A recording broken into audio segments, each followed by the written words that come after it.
Assalamualaikum warahmatullahi wabarakatuh. Halo teman-teman, bagaimana nih kabarnya? Semoga tetap baik dan selalu sehat.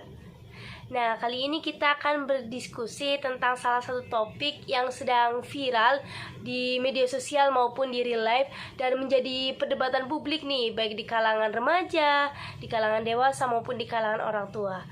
Namun sebelum kita menuju ke intinya, alangkah baiknya untuk saya memperkenalkan diri terlebih dahulu. Perkenalkan, nama saya Septiana Sari, saya dari Prodi Farmasi, jurusan Kimia Fakultas MIPA. Pada malam hari ini, saya menjadi moderator pada sesi diskusi kali ini, yang nantinya saya akan memandu teman-teman untuk mengikuti sesi diskusi kali ini. Nah, sebelumnya saya sudah singgung nih tentang topik kekerasan seksual. Topik kekerasan seksual ini tentunya sudah tidak asing lagi di telinga teman-teman karena kerap kali muncul video yang berkonten kekerasan seksual di platform seperti TikTok, Instagram, YouTube, dan lain-lain. Untuk kekerasan seksual sendiri memiliki pengertian setiap perbuatan merendahkan, menghina, melecehkan, atau menyerang tubuh atau fungsi reproduksi seseorang karena ketimpangan relasi kuasa atau gender yang berakibat atau dapat berakibat penderitaan psikis atau fisik, termasuk yang mengganggu kesehatan reproduksi seseorang dan hilang kesempatan melaksanakan pendidikan dengan aman dan optimal. Nah, itu pengertian kekerasan seksual secara umum. Baik, di sini saya selaku moderator akan menjelaskan sistematika dari sesi diskusi kali ini. Nantinya akan saya tayangkan 4 video dan masing-masing video akan ditanggapi akan diberi opini oleh maksimal 5 orang pengopini, dan setiap seorang pengopini diberi waktu maksimal 2 menit. Untuk pengopini yang ingin memberikan opininya kurang dari 2 menit, tetap saya persilahkan. Dan sebelum beropini, alangkah baiknya kalian untuk memperkenalkan diri terlebih dahulu, baik dari nama, prodi, jurusan, dan fakultas. Langsung saja tanpa berlama-lama, kita langsung menuju ke video kasus kekerasan seksual yang pertama.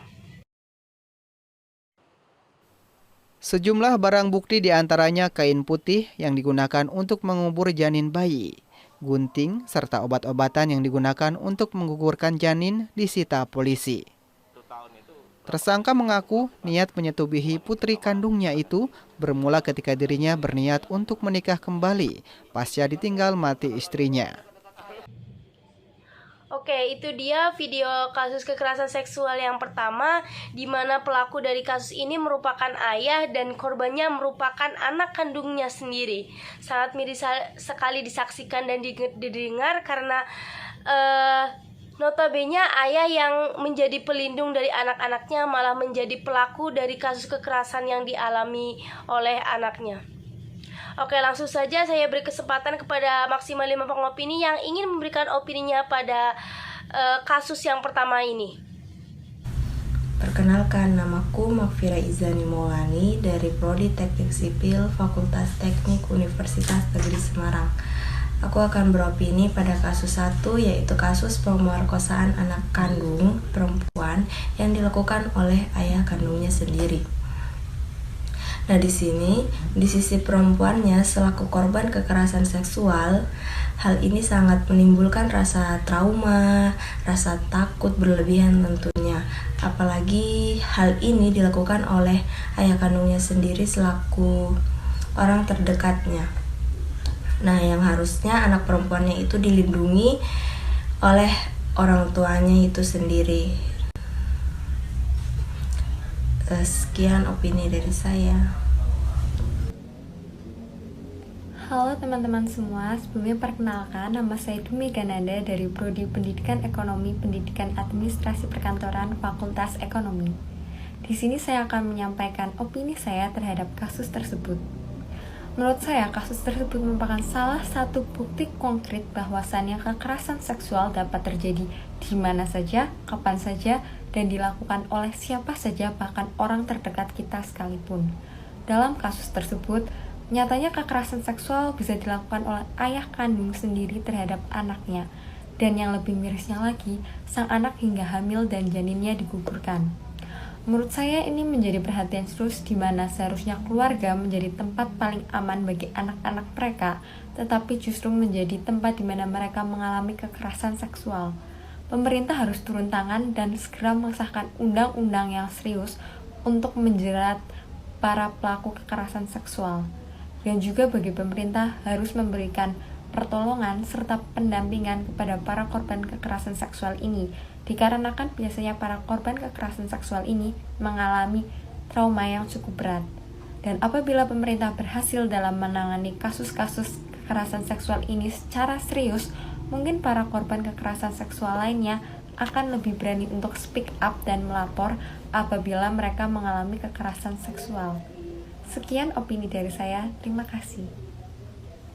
Halo Maisa, perkenalkan saya Sasa Mukmina dari jurusan Pendidikan Guru Sekolah Dasar dari Fakultas Ilmu Pendidikan Universitas Negeri Semarang.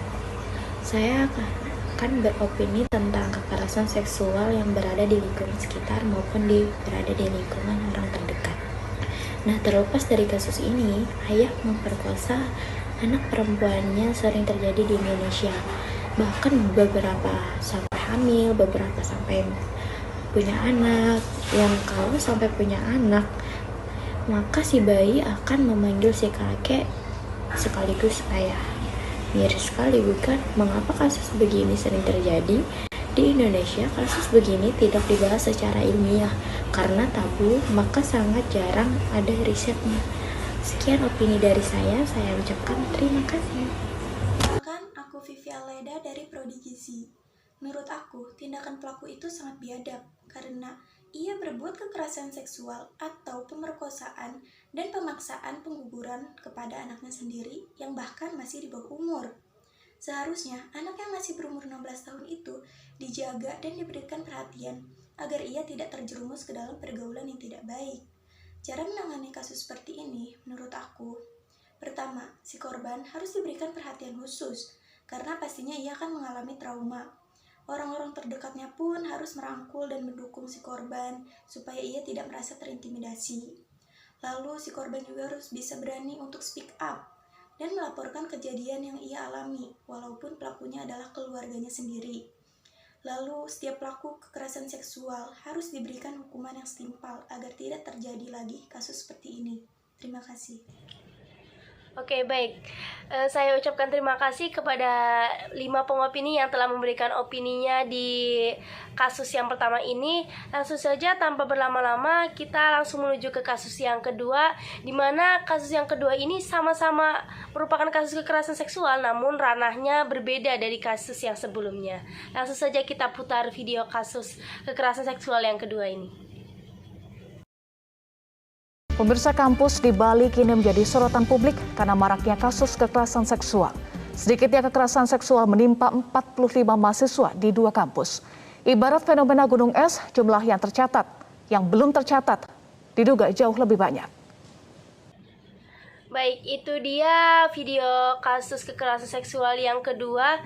Namun sebelumnya saya hanya menampilkan sepenggal dari video kasus kekerasan yang kedua ini karena takutnya sisi diskusi kita kali ini akan berkonten atau berisi tentang penjelekan atau pencemaran nama baik salah satu instansi. Jadi saya hanya berikan sepenggal saja, dan untuk fullnya sebelumnya saya sudah menge-share link dan bisa disaksikan di platform YouTube masing-masing. Oke, untuk kali ini pada intinya merupakan kasus kekerasan seksual yang terjadi di ranah universitas. Baik, langsung saja untuk maksimal 5 pengopini yang akan memberikan opininya di kasus yang kedua ini, silahkan. Langsung saja berikan opininya. Baik, terima kasih. Sebelumnya perkenalkan, nama saya Sofia Widayanti dari Prodi Pendidikan Tata Busana jurusan PKK. Di sini saya akan menyampaikan opini saya mengenai kasus kekerasan seksual yang terjadi pada 45 mahasiswa di Bali. Menurut saya, kasus ini sangat memprihatinkan, karena 45 mahasiswa itu bukan jumlah yang sedikit. Itu pun belum semua kasus yang terungkap untuk mendapat keadilan. Jadi kasus ini itu terjadi di lingkungan kampus, di mana kampus yang seharusnya menjadi tempat untuk belajar, untuk menempuh pendidikan, untuk meraih impian, malah sebaliknya digunakan untuk melakukan perbuatan yang keji. Di sini dikatakan salah satu pelakunya adalah seorang dosen. Dosen yang seharusnya membimbing mahasiswanya untuk meraih masa depan, di sini malah sebaliknya. Ia sendiri yang merusak masa depan mahasiswa tersebut. Kemudian dari kasus tersebut kita bisa mengambil pelajarannya, yaitu untuk lebih berhati-hati, untuk lebih tegas lagi, dan senantiasa mendekatkan diri kepada Tuhan, meminta perlindungan supaya dijauhkan dari hal-hal buruk seperti pada kasus ini. Baik, terima kasih atas waktu yang diberikan oleh moderator.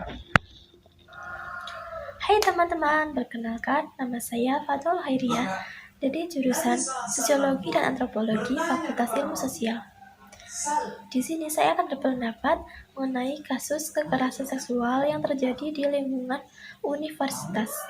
Hal ini sangat disayangkan ya teman-teman, bahwa universitas yang seharusnya bisa menjadi tempat yang nyaman untuk kita belajar, namun pada kenyataannya dalam kasus itu terjadi di lingkungan universitas, yang mana bahkan korbannya tidak sedikit, sampai 45 korban. Itu yang tercatat ya, yang terdata. Belum lagi mungkin ada korban-korban lain yang belum terdata dan belum berani berspeak up seperti itu. Mungkin untuk menanggulangani kekerasan seksual di lingkungan universitas bisa diantisipasi dengan dibentuknya satgas untuk mencegah terjadinya kekerasan seksual di universitas. Mungkin akhir-akhir ini juga sudah banyak universitas yang sudah membentuk satgas-satgas untuk mencegah terjadinya kekerasan seksual. Seperti di UNES juga sudah dibentuk ya teman-teman.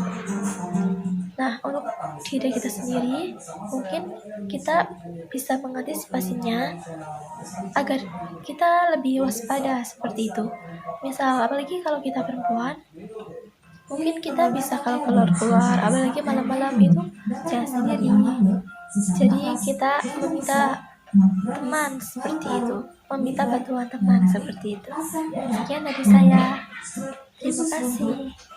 Halo, perkenalkan saya Fadila Elzaida Putri dari Prodi Ilmu Hukum Universitas Negeri Semarang. Izinkan saya beropini terkait masalah tersebut. Jadi, menurut saya, kekerasan seksual tidak boleh terjadi dimanapun, apalagi di lembaga pendidikan. Lembaga pendidikan yang seharusnya berfungsi untuk mencerdaskan para penerus generasi bangsa, tidak boleh dikotori oleh para pelaku kekerasan seksual. Dan saya berpendapat bahwa para pelaku kekerasan seksual, dosen terutama, tidak sepatutnya melakukan hal tersebut, hal miris tersebut, karena para mahasiswa itu selayaknya harus mendapatkan ilmu yang berkualitas guna masa depan mereka, bukan malah sebagai ajang untuk melampiaskan para nafsu para pelaku kekerasan seksual. Dan saya berpendapat bahwa para mahasiswa juga seharusnya tetap menjaga attitude dalam berpakaian, berbicara, dan berperilaku di lingkungan kampus supaya tidak mengundang para pelaku kekerasan seksual. Dan harapan saya yang terakhir adalah para pelaku kekerasan seksual tersebut dapat dihukum sesuai undang-undang yang berlaku. Terima kasih. Perkenalkan, nama saya Devina Damara, saya dari Prodi Pendidikan Teknik Informatika dan Komputer, jurusan Teknik Elektro, Fakultas Teknik. Menurut saya, dari kasus tersebut, kita tahu bahwa kasus yang terekspos dan terap ke publik itu hanya beberapa aja. Itu pun karena korban yang berani melapor. Banyak kasus lain yang kita nggak tahu, yang masih tertutupi, itu karena korban yang tidak berani atau takut untuk melapor. Hal ini terjadi karena banyak faktornya, beberapa di antaranya yaitu karena ketimpangan kekuasaan antara pelaku dan korban. Pelaku yang punya relasi luas bisa mengancam dan menindas korban dengan mudah. Selain itu, budaya victim blaming atau menyalahkan korban, budaya patriarki yang telah mengakar di masyarakat kita pun turut berperan dalam hal ini. Fakta ini sangat miris. Kampus yang seharusnya menjadi tempat yang aman malah menganggap kasus kekerasan seksual merupakan aib baginya dan akan merusak citra baiknya. Tak jarang kasus-kasus ini malah diabaikan dan atau malah berujung dalam penyelesaian secara damai. Pelaku yang enak hidup normal, sedangkan berbanding terbalik, korban hidup dalam ketakutan dan trauma tak berkesudahan.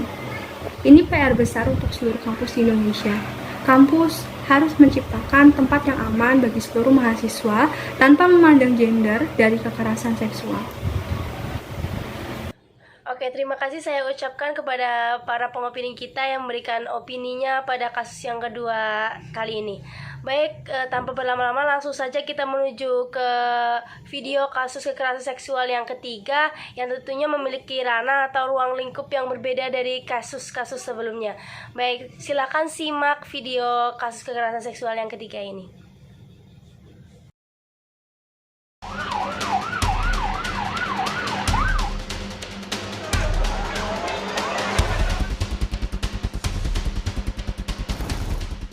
Kasus kekerasan seksual yang dialami oleh sejumlah santriwati di Jombang, Jawa Timur ini sebenarnya telah terjadi sejak 2017 lalu. Saat itu, sejumlah santriwati mengaku mendapatkan kekerasan seksual dari Moh Subci Azal Sani alias Beci. Baik, itu dia video kasus kekerasan kita yang ketiga, di mana pada kasus kekerasan yang ini sangat disayangkan sekali karena terjadi di salah satu instansi keagamaan di Jombang, Jawa Barat. Hal ini membuktikan bahwa manusia sudah benar-benar tidak memiliki rasa malu, jangankan di hadapan manusia lain, namun di hadapan Tuhannya mereka mampu melakukan tindakan-tindakan keji seperti itu. Langsung saja kita menuju kepada 5 pengopini yang ingin memberikan opininya. Baik, silakan berikan opini kalian masing-masing tentang kasus kekerasan yang ketiga ini. Perkenalkan, nama saya Tutut Arumadiantinisi dari jurusan Fisika, Prodi Pendidikan Fisika, Fakultas Matematika dan Ilmu Pengetahuan Alam. Menurut saya, dari kasus tersebut, pelaku jelas-jelas sangat bersalah. Karena tempat yang seharusnya digunakan untuk menimba ilmu agama malah dijadikan tempat untuk melakukan perbuatan zina. Pada kasus tersebut, penyebab utamanya bukan berasal dari cara berpakaian si korban, melainkan dari pelaku sendiri. Pelaku yang tidak bisa mengendalikan nafsunya dengan baik. Nah, kejadian-kejadian yang seperti itu sudah seharusnya ditangani secara tuntas oleh pihak yang berwajib, sehingga pelaku menjadi jerak dan korban merasa bahwa dirinya mendapat keadilan. Sekian opini dari saya, terima kasih. Halo semuanya, perkenalkan nama saya Bintang Apriliani dari Fakultas Ilmu Pendidikan, Prodi Bimbingan dan Konseling, Universitas Negeri Semarang. Jadi kali ini saya akan beropini tentang video yang berkaitan dengan pelecehan seksual terhadap santriwati di salah satu pondok pesantren. Dalam kasus ini, kita jadi tahu bahwa pelecehan seksual tidak hanya dialami oleh wanita-wanita yang berpakaian terbuka. Bahkan, wanita yang berpakaian tertutup juga tidak dapat terhindar dari kejahatan ini. Menurut riset, korban pelecehan yang memakai rok dan celana panjang berjumlah 18%, korban yang memakai seragam sekolah 14%, korban yang memakai baju lengan panjang 16%, korban yang berhijab 17%, dan korban yang memakai baju longgar berjumlah 14%. Dari hasil riset tersebut, dapat ditarik kesimpulan bahwa pelecehan seksual tidak hanya dapat terjadi kepada wanita yang berpakaian terbuka saja, melainkan kepada semua wanita. Dari mereka yang berpakaian terbuka, bahkan mereka yang berpakaian tertutup sekalipun. Jadi, mulai sekarang, teman-teman, kita tidak boleh menyalahkan sepenuhnya atas apa yang perempuan pakai. Terima kasih. Halo, perkenalkan nama saya Imaratul Adis Maulana. Saya dari Prodi Pendidikan IPA, jurusan IPA Terpadu, Fakultas Matematika dan Ilmu Pengetahuan Alam, Universitas Negeri Semarang. Oke, dari video yang baru saja kita lihat dan video-video sebelumnya, bisa kita ketahui bahwa pelaku kekerasan seksual itu bisa siapa saja ya, dari mulai ayah kandung sendiri, orang yang berpendidikan, bahkan orang yang paham agama pun bisa menjadi pelaku kekerasan seksual. Semua ini balik lagi bagaimana seseorang bisa menahan nafsunya agar tidak melakukan perbuatan tersebut. Tapi ada hal yang perlu digarisbawahi bahwa tidak semua pondok pesantren itu seperti itu ya. Jadi yang mau mondok silahkan mondok, nggak perlu takut gitu ya. Banyak kok pondok-pondok yang aman, nyaman untuk belajar. Nah dari sini tuh kita itu dapat pelajaran bahwa kita tuh harus pintar dalam memilah dan memilih pondok pesantren yang akan kita tempati. Seperti kita itu harus mengetahui latar belakang pondok tersebut, latar belakang pengasuhnya dan ustadz-ustazahnya, kayak track record pondok itu gimana sih sebelumnya, seperti itu. Terima kasih.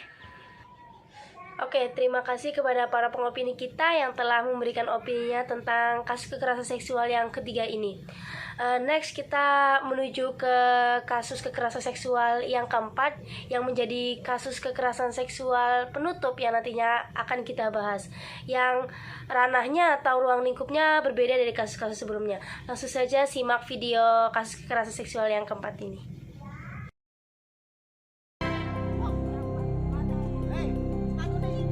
Inilah video penganiayaan seorang anak di bawah umur yang dilakukan teman-temannya di Malang, Jawa Timur. Tak hanya dianiaya, korban sebelumnya juga mengalami kekerasan seksual. Peristiwa yang terjadi 18 November itu pun viral di media sosial. Saat video tersebar, teman korban mengadu kepada ibu korban. Tak terima anaknya menjadi korban penganiayaan dan pelecehan seksual, ibu korban pun melapor ke polisi. Oke, itu dia video kasus kekerasan seksual yang keempat yang merupakan kasus penutup sesi diskusi kita pada kali ini, di mana dalam kasus itu bukan hanya korbannya saja yang merupakan anak di bawah umur, namun ternyata pelakunya juga merupakan anak yang di bawah umur. Anak yang notabene masih harus belajar, anak yang notabene merupakan generasi penerus bangsa ini, ternyata sudah berani melakukan hal yang keji seperti itu. Langsung saja saya serahkan waktunya untuk para pengopini kita yang ingin beropini di video keempat ini. Langsung saja silakan beri opini Anda untuk kasus yang keempat ini. Perkenalkan, nama saya Tiana Firdausi Fitri dari Prodi Pendidikan Matematika, Fakultas Matematika dan Ilmu Pengetahuan Alam. Di sini saya akan mengajukan opini saya mengenai kasus yang keempat, yaitu mengenai perundungan dan kekerasan seksual yang dialami oleh anak yang dilakukan oleh teman-temannya. Di sini dapat disimpulkan bahwa kekerasan seksual tidak hanya dilakukan oleh orang dewasa sebagai pelakunya, tetapi anak-anak juga bisa melakukan hal yang kecil seperti ini. Menurut saya, ada beberapa hal yang mendasari bagaimana anak bisa melakukan hal-hal seperti ini. Yang pertama, yaitu anak kurang mendapatkan pengasuhan yang baik di lingkungan keluarganya, di mana bisa saja anak melihat atau bahkan mengalami kekerasan seksual di area keluarganya, dimana dia tidak bisa meluapkan emosinya, lalu dia memutuskan untuk meluapkan emosinya dengan cara membuli atau melakukan perundungan terhadap teman-temannya. Yang kedua, yaitu kurangnya edukasi mengenai kekerasan seksual sejak dini. Dan yang ketiga, yaitu anak tersebut pernah menjadi korban kekerasan seksual. Menurut saya, hal-hal seperti ini seharusnya segera ditindaklanjuti, terutama untuk anak-anak yang menjadi korban, di mana salah satu dampak dari kekerasan seksual ini yaitu trauma, di mana trauma ini tidak membutuhkan waktu yang sedikit untuk penyembuhannya, bisa saja 1 tahun, 2 tahun, atau bahkan bertahun-tahun. Bayangkan saja bagaimana anak harus melewati tahun-tahun tersebut dengan masalah penyembuhan traumanya, di mana seharusnya anak menjalani tahun-tahun tersebut dengan belajar, bermain bersama dengan teman-temannya, dan menggapai cita-citanya. Maka dari itu, seharusnya kita harus melakukan edukasi mengenai kekerasan seksual ini sejak dini, sehingga kita dapat menanggulangi kekerasan seksual ini sedari kanak-kanak. Sekian opini dari saya. Assalamualaikum warahmatullahi wabarakatuh. Assalamualaikum warahmatullahi wabarakatuh. Perkenalkan, nama saya Nur Alif Saiful Ponsain dari Prodi Geografi, Fakultas Ilmu Sosial. Menurut saya, kasus yang nomor 4 itu, saya hanya ingin beropini tentang pelaku yang tidak mendapatkan hukuman. Menurut saya, alangkah baiknya pemerintah membuat penjara khusus remaja yang kisaran angka 12 sampai 16 tahun, agar si pelaku tersebut merasakan rasa jerak. Kenapa? Karena mungkin dia berpikir seperti ini, apaan sih ngelakuin gitu aja, sekarang aja nggak diituin, kemarin aja, apalagi nanti gak mungkin dipenjara kan. Nah, itu maksud saya. Sebelumnya terima kasih. Assalamualaikum warahmatullahi wabarakatuh. Assalamualaikum warahmatullahi wabarakatuh. Perkenalkan, namaku Sabrina Febrianti dari Prodi Biologi FMIPA. Di sini aku akan menyampaikan opiniku tentang kasus kekerasan seksual yang terjadi pada anak yang juga dilakukan oleh anak-anak. Kekerasan seksual pada anak biasanya dilakukan oleh orang dewasa yang mengerti mengenai hukum seksual, namun nekat melakukannya kepada anak-anak di bawah umur. Anak-anak di bawah umur ini biasanya masih belum mengerti dan tidak memiliki pilihan lain sehingga terpaksa atau bahkan tidak tahu sama sekali apa yang dilakukan oleh pelaku. Bisa juga diiming-imingi oleh sesuatu. Namun dewasa ini, kekerasan seksual pada anak tidak lagi hanya dilakukan oleh orang dewasa, tetapi juga dilakukan oleh anak-anak. Mengapa hal ini bisa terjadi? Menurut saya ada 3 hal yang bisa membuat ini terjadi. Yang pertama, kurangnya pengawasan dari orang tua. Pengawasan orang tua kurang dalam mengedukasi anaknya tentang pencegahan kekerasan seksual maupun batasan-batasan yang tidak boleh dilakukan. Yang kedua, kepedulian masyarakat dan lingkungan sekitar yang masih sangat rendah. Dengan terpengaruh dari gadget, media sosial, dan yang lainnya, membuat anak-anak terpengaruh dan tidak tahu lagi batasannya ada di mana. Seperti biasanya kan kekerasan seksual itu dimulai dari perundungan itu dimulai dari bercandaan atau seperti itu. Dengan hal ini diperlukan kesadaran bersama untuk mengawasi dan melakukan tindakan saat hal ini terjadi. Yang ketiga, hukum di Indonesia yang tidak memberikan efek jera bagi pelaku. Proses hukum di Indonesia yang tidak efektif dan tidak memberikan efek jera. Sebagai contoh, kasus pelecehan anak di Malang, Jawa Timur, ia dianiaya oleh teman-temannya dan mengalami kekerasan seksual oleh 7 orang teman-temannya. Setelah diselidiki, di antara 7 pelaku, ada 1 anak di bawah umur yang masih 14 tahun, sehingga ia tidak ditahan ataupun terbebas dari hukuman. Selain itu, biasanya pelaku yang juga merupakan anak-anak ini telah mengalami kekerasan seksual sebelumnya, sehingga ia menerapkan kepada temannya untuk sama-sama mengalami hal yang ia rasakan juga. Yang perlu kita perhatikan adalah dampak kekerasan seksual pada anak itu yang sangat mempengaruhi masa depannya atau berdampak panjang. Misalnya, hilang kepercayaan pada teman-teman sebayanya ataupun pada orang dewasa. Trauma secara seksual, stigma yang menghantui yang akan berpengaruh secara mental maupun fisiknya. Sekian dari opini saya ucapkan terima kasih. Wassalamualaikum warahmatullahi wabarakatuh. Assalamualaikum warahmatullahi wabarakatuh. Perkenalkan, nama saya Dela Edita Permeswari dari Prodi Teknik Informatika jurusan Ilmu Komputer, Fakultas Ilmu Pengetahuan dan Alam. Saya ingin menyampaikan opini saya melihat video tersebut. Menurut saya, kejadian yang terjadi dalam video itu sangatlah miris. Terlihat seorang anak perempuan yang diperlakukan tidak menyenangkan oleh teman-temannya sendiri, padahal sejatinya usia mereka adalah masa-masa untuk menimba ilmu dan bermain. Hal ini pasti akan menyebabkan trauma yang mendalam bagi si korban. Maka dari itu, korban harus didengar dan diperhatikan agar dia merasa terlindungi. Selain itu, korban dan para keluarga terdekat harus berani speak up dan melapor ke pihak berwajib agar segera ditangani. Selain itu, pelaku harus dibuat jera agar tidak melakukan hal serupa lagi. Ada beberapa cara yang dapat dilakukan untuk membekali anak agar terhindar dari kekerasan seksual, di antaranya menjalin hubungan yang baik dengan anak agar anak lebih terbuka, memberikan edukasi seks pada anak, melakukan deteksi diri, membekali anak dengan beberapa metode melumpuhkan lawan sebagai tameng bagi dirinya di saat berada dalam situasi yang mengancam dirinya. Sekian opini yang dapat saya sampaikan. Terima kasih. Wassalamualaikum warahmatullahi wabarakatuh. Oke, sudah 4 video yang kita tayangkan dan kita saksikan serta kita berikan pendapat sesuai dengan sudut pandang kita. Dan sejauh ini kita sudah menyaksikan dan mengamati bahwa opini setiap orang itu berbeda-beda dan memiliki karakternya masing-masing. Namun pada intinya kasus kekerasan seksual merupakan kasus atau tindakan yang tidak terpuji yang bisa merusak kesehatan mental maupun kesehatan fisik seseorang. Jadi kasus kekerasan seksual ini tidak bisa dibiarkan begitu saja.